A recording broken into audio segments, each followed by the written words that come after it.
Aji Angevru Maka Mastukushi Jalla, our Amchigala Ulitana, Ulukamono, Alochun Kelle, de la Basti Maman Maksangle, Amchigal Malari, Mastatarake, Amchigal Ulitati, two Amchigal Ulichatan, Puratu Jaina, to English Ulimun Tangle.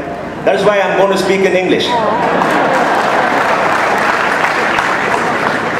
As we stand here today, the world is changing very rapidly. Globalization has spread all around the world.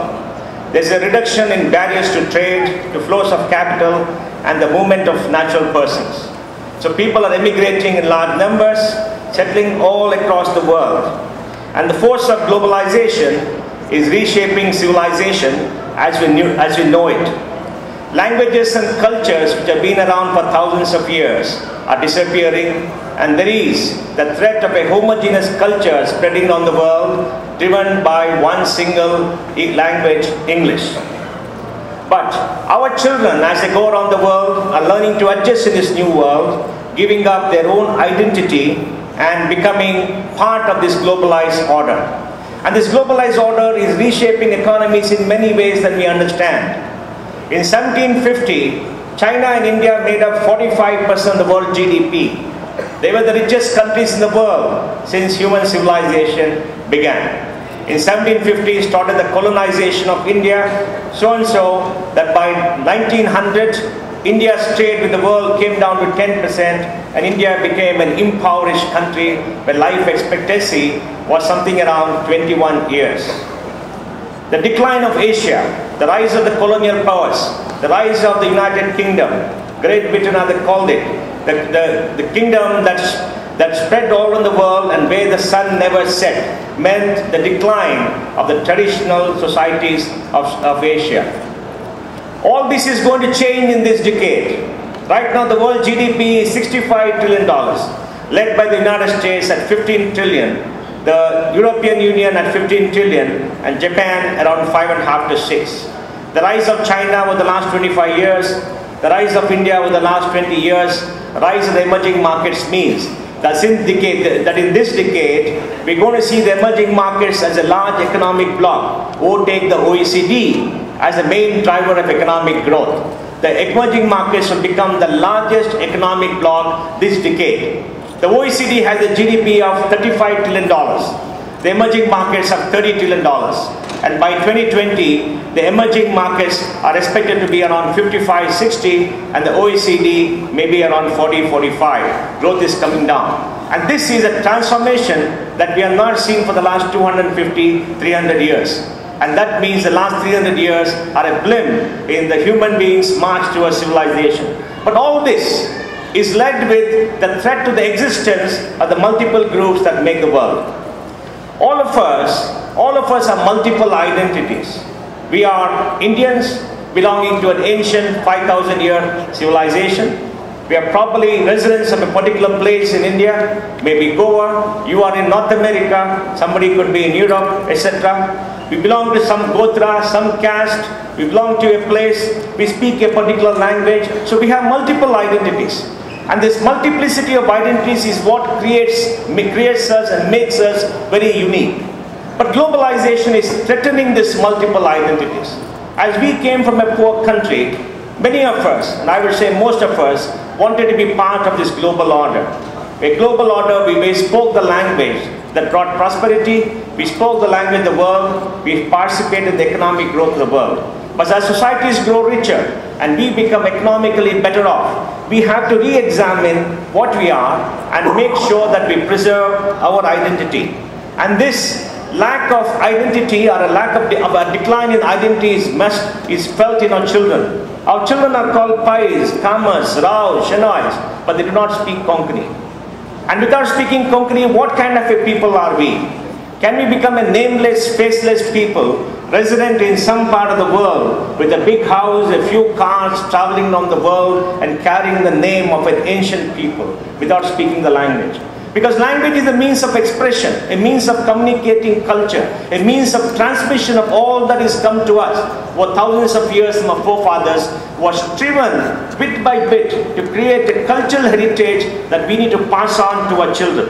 And in the event we do not pass on to our children will become rootless. Therefore, it's important to cherish, important to develop the multiple identities that all of us have, and to make sure that these identities are nurtured over a period of time.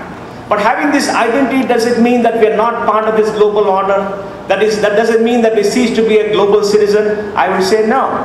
I will say no for a very simple reason. The diversity of the human race, the diversity of cultures, the diversities in civilization is what makes the human race such an innovative, exciting race around the world. Is what that makes the human race so very unique, because so many different cultures coming together creates that innovation and the great human spirit which has conquered many parts of the world. And if we give it up and become part of a homogeneous or a single race entity, we will lose this diversity and something that is very unique to us. And the uniqueness is an ability to be individualistic and to be very different. Therefore, in a globalized world, we have to strive to preserve our culture. Many, many years ago, a great British scholar discovered who Ashoka was. Till 1855, 1857 in India, Indians did not know Emperor Ashoka. Indians had forgotten the Buddha. It had left a British scholar to go discover the sites which Ashoka had created all over India and the Buddhist sites. While doing so, he came across the ruins of the Buddhist civilization and of Ashoka's empire. And he wrote in a book, the scholar wrote in a book, that villagers took away the bricks, the statues, the intricate carvings, and made it part of their fences all over India. So when the people are poor, people do not preserve their culture.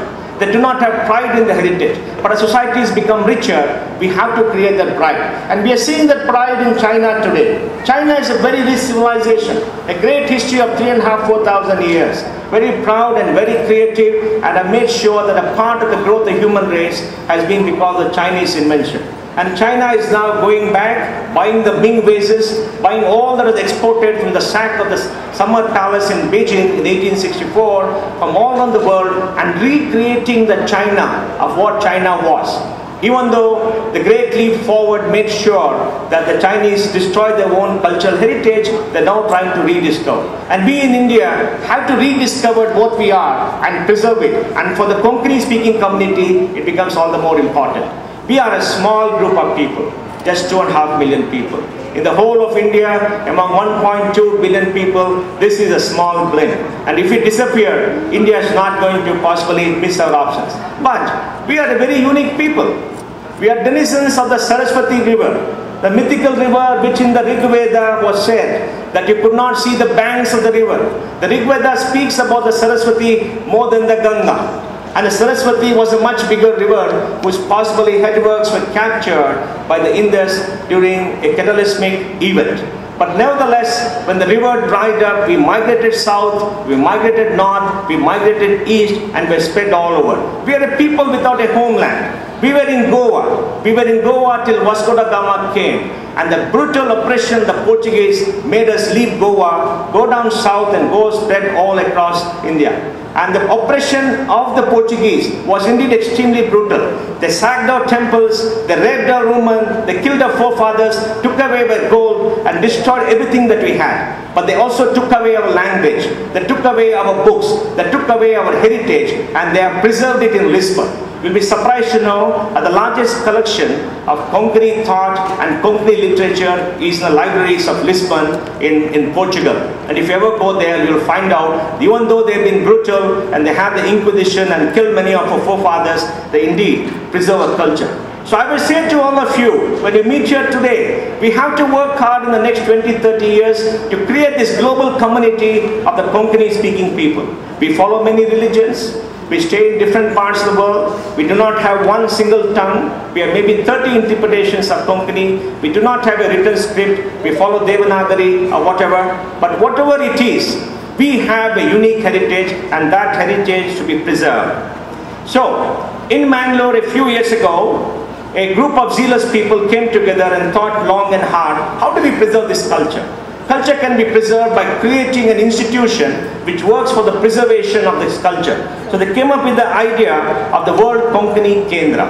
The World Konkani Kendra is going to become a repository, a repository of the cultural heritage of the Konkani speaking people without discrimination based upon any groupings or religion whatsoever. And this repository will be a common heritage of the Konkani speaking people.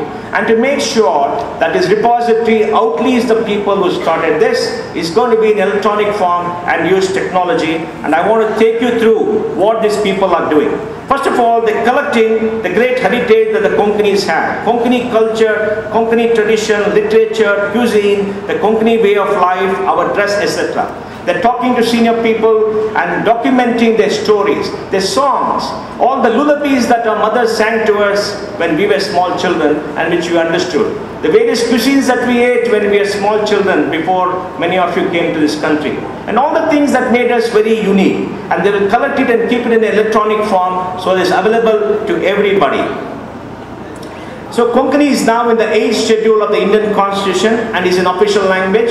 And we have to make sure that we teach the language to our children. All the children want to speak English, whether they are in India or in the United States or whatsoever, because speaking English is a gateway to the global order and to economic prosperity. But we need to speak Konkani, and so we hired a group of Konkani speaking teachers to go teach Konkani in various government schools in South Canara district. About 1,000 students are now taking up this kind of Konkani language. We also said that to be a strong community, we have to be economically strong. We cannot have a people living in poverty. It will surprise you to know that many of our Britain are indeed working as menial labor in the state of Kerala. They live in such despair, in such poverty, that do not have enough food on the table. They do not have the wherewithal to educate the children. And the children are condemned to a suboptimal existence. And this cannot happen when we have only 2.5 million people, and at 2.5 million people, which is a global community and a strong community. So we said, the way for emancipation of our people is education. So we set up the Vishwa Konkani Kendra Scholarship Program. And we had a motto. We said no Konkani child will be deprived of education because of want of means. And means is indeed a very, very critical area.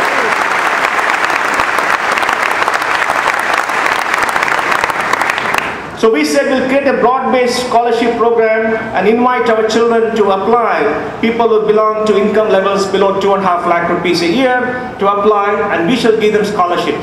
In the first year, we gave 162 people scholarships and collected 60 lakh rupees. In the second year, we collected more than 1 crore with 550 children, and this year we're collecting more than 2 crores to give more than 1,000 scholarships.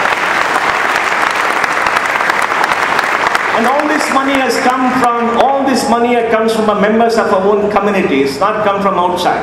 And we made sure that when we do that, we spread this message. And in our quest to give scholarship, we discovered many things. There are a group of Konkani speaking people who are fishermen near Mangalore called the Karvis. They live in deep poverty. They called us, we went and met them, and they told us, we don't want anything from you, but make our children like you. Give them hope, educate them. Then we discovered through the census that there are 1.5 lakh Konkani speaking people in the state of Gujarat. Nobody knows who these people are, but they speak Konkani, and they happen to be in Gujarat. We asked Basti Ma'am to go meet them and to document, and we found there's a wonderful doctor from Mangalore who is working among these tribals, and we said we must do something for his tribals. So as we go out, we discover groups of people who speak Konkani. We have the Siddhis, an African tribe in North Canara district, who speak Konkani. We have the fishermen community. We have some tribals who speak Konkani. We have to discover how they learn Konkani and why they speak Konkani and where they came from. Quite possibly, in a great migration south, when the river dried up, these people who are inhabitants of surrounding areas followed us as they were part of our community. So we want to expand this scholarship program and to make sure that no child will be left behind, because at the end of the day, in 50-20 years, we have to be a global community, a powerful community. Then we said, we must create a history of the Konkani speaking people. So we went to Wikipedia and started inviting people to create the history of the Konkani speaking people. Like Churchill wrote a 7-volume book, The History of the English speaking people. So we have an official 700-page document called The History of the Konkani speaking people on Wikipedia. I would invite all of you to contribute to this venture. We created a Konkani Kannada bilingual dictionary, and we created a Konkani English dictionary, And we said we'll document our books. The University of Chicago has a collection of Konkani books. And those of you in America should have to visit the University of Chicago, because a huge collection of Indian language books, and collect these books and make them into an electronic form so we can put it on the web and all of you can access it. And we said we'll translate stories from English into Konkani. So if you go to the Vishwa Konkani Kendra stall here, you find books with Devanagari Konkani and English side by side. All these books that we read in our childhood, Snow White and all these fairy tales, are now in Konkani. But then, if you want to go forward, we need to do many more things of this nature. Preserve our culture, make sure that we're economically strong, make sure that our dramas, our films in Konkani are preserved, make sure that we have competition in schools all over, make sure that we do the many small things to give pride to our people. Our children should have pride that they're Konkani speaking. They must speak Konkani at home. Our mothers should speak to the children in Konkani when they're born. And I keep telling my friends that indeed you must make sure the children learn Konkani, because in the first 5 years of the life, if the mother speaks to the child in Konkani, and the child will always remember that. And many of us, being part of this global order, marry outside your community. We fall in love with a wonderful girl and we marry. And we don't speak the same language. And we are all headstrong, strong people. And we start speaking English. And our children speak English. They grow up in English. I married a Gujarati speaking girl, a wonderful girl. But my 2 boys speak English. And today when they're grown up, they carry my name. I look at them and say, how can you be a pi without knowing Konkani? And I feel terribly guilty. And I feel sad that after me, my culture is going to end, but my children will carry the name and they'll be pis or whatever, but then they will not speak my language. And it fills me with a sense of determination that we must preserve this and make our children speak it, because unless the language is spoken, it cannot be transmitted. What is the long-term vision for the Konkani speaking people? How should we be in another 20 years? We need a long-term vision. We are a single people united by civilization, united by heritage, united by history, and we need a vision. And I would say to you, to all of you in this room and everywhere who are listening to my speech, that we must look at the Jewish-speaking people to see how to preserve our uniqueness and our civilization.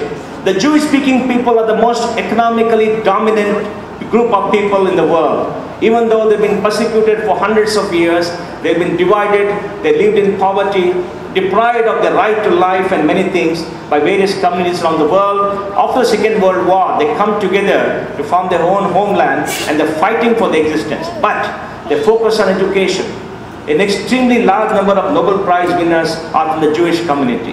And they have got great economic wealth. As an ethnic group, they're probably the most powerful ethnic group in the world. And as a nation, they could be the third richest economic power in the world after the United States and China. And they are such immense wealth that they can control the whole world. So if you look at the world today, the world is not being broken up into nations with boundaries. The world is being broken up into ethnic communities. The Hispanics are a great major force around the world. In the southern United States, in the United States, around Europe, etc. and in South America. United by a language. The Chinese are becoming a global force, not only in China, in Greater China, but all over the world. And then you have the Islamic communities who are being united by the Arabic. So they all form a large community and they're global communities across national boundaries. And I would say to you, in the next 30-40 years, the notion of national boundaries could become less and less important. And people will be ethnic groups competing among themselves. And therefore, we must look to the Jewish people and understand how is it they become powerful. And they have become powerful, ladies and gentlemen, by focusing on education, by focusing on intellectual wealth, by focusing on all the things that create wealth today. Innovation, the ability to do something very unique. And let me say this, in our ancient traditions, the Brahmin community was supposed to be the repositories of knowledge, but they're not supposed to become rich. And our forefathers put this norm for a very important reason. Because knowledge and economic power is a deadly combination. Because knowledge and economic power together can dominate the whole world and drive away many things else. And that has been the secret why the Jewish community has done well. So I will say to all of you that in the next 20 years, we must be the economically dominant community around the world from India. All the children should have an education which can enable them to live and work all over the world. We must have entrepreneurs who have started many companies and hopefully become billionaires so they can give us some part of the money to do many things else. We must have marquee chefs.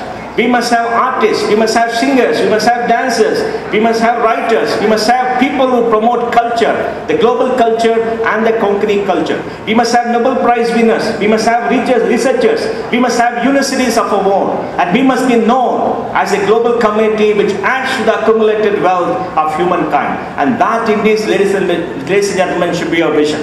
And for that, we have to work together. We have to be united.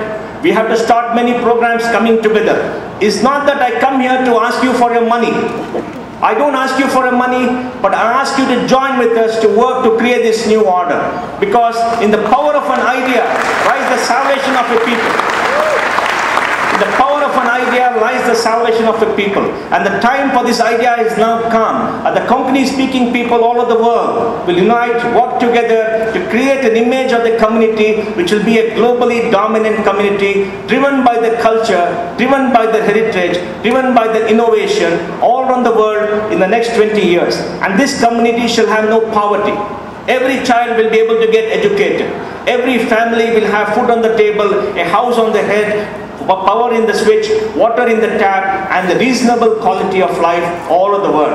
And they can always look up to us for any support and help in any part of the world.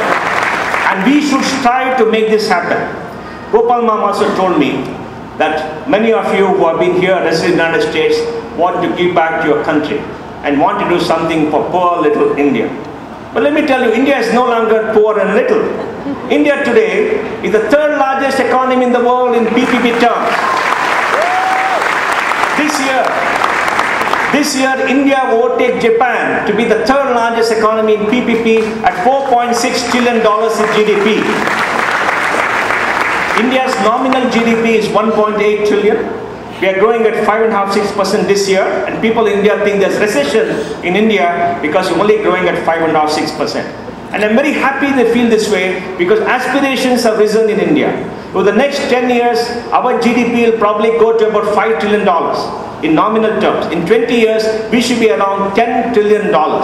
Beyond the third largest economy, and for the next 20 years, we will be the third largest economy, and by 2050, we could be the second largest economy with China clearly in the lead. So in this new India that is being created, what can you as people give back to this country? And I will say to you, the one thing that you can give back is to become a very powerful local force, to work with the government of the United States, the people of the United States, to make sure that the United States looks at India as a democratic ally. For too long, have our two peoples been separated by ideology. Even though India is a great democracy, the largest democracy in the world, somehow the independence that India sought in foreign policy has not been recognized by global powers. Even though India is a global power and is going to be a dominant power in the next 20 years, we still need the support of governments from the world, and we need to have a strong bonding with the United States and India. The Indo-nuclear deal, which our Prime Minister did, is a testimony to the hard work done by many of you to bring these two groups together. I would say to all of you that you must work to become great citizens of this great country, to become ideal citizens so people look up to you, and through your influence, you build the bonds that bind the United States and India together. Second, work with us to preserve our culture, create electronic repositories, add to the collection of knowledge that we have on the World Wide Web, on the internet, so all of you can access it. Create rich multimedia, put it up on the web, create a Facebook community where all 2.5 million of us can be networked. We can trace our ancestry, and quite possibly all of you in this room find that we belong to a small set of families who are possibly existing about 1,000 years ago, and we're all brothers and sisters in many ways than one. So we can create this electronic repository and then help us educate our children in India. You are educating your children here, but help us educate all our Konkani-speaking children in India, so that over the next 10 years, they also come up, they also rise, they also become full citizens of India and of the world, and they also become part of a community. Increase economic well-being. Start programs in India. Create institutions in India. The Vishwa Konkani Kendra is the institution that has been created. And I envisage the next 10-20 years, that institution shall rise. Create many more institutions. Create an ecosystem of institutions. And why do we need institutions? Because institutions outlive all of us. They will outlive the founders, they'll outlive the people who make it happen, and they will have longevity, and they will continue